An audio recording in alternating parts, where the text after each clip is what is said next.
ఎట్లుంటుందంటే bike parking ఎట్లుంటుందంటే కనీసం మనం ఈ హోటల్ నుంచి బయటికి వెళ్ళడానికి కూడా ప్లేస్ ఉండదు. పార్కింగ్ కోసం వెతుకుతున్నాడు ఈయన.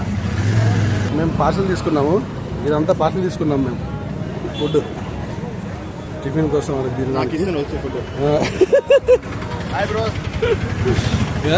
మెయిన్ రోడ్ లాగా గల్లీ రోడ్డే ఇది. ఎంత క్రౌడ్ ఉంటుందంటే వామ్మో ఓవర్ రాయడం మీకు కనీసం హోటల్కి ఒక బోర్డు ఉండదు, ఏముండదు.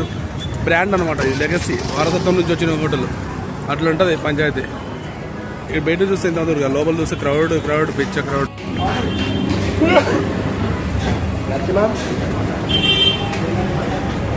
ఫుడ్ టేస్ట్ ఉంటే మన జనాలు, తెలుగు ప్రజలు టిఫిన్కే కేవలం ఎట్లా వస్తారంటే కూర్చొని తిండికి కూడా బండ్ల మీద కూర్చొని తింటున్నారు.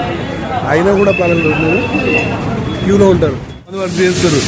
అయినా డిమాండ్ అలా ఉంటుంది. ఎందుకంటే టేస్ట్, ఒక్కసారి టేస్ట్ ఉందంటే ఫుడ్ దాన్ని ఎవరు ఆపడం లేకుండా బిజినెస్ని మొత్తం ఇంతమంది చూడు వరుసగా.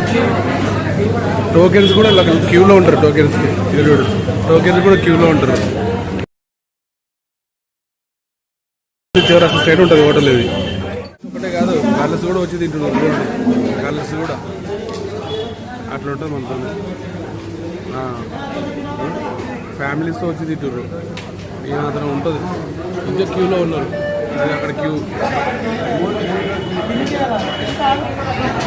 క్యాన్సిల్ చేసుకుంటారు.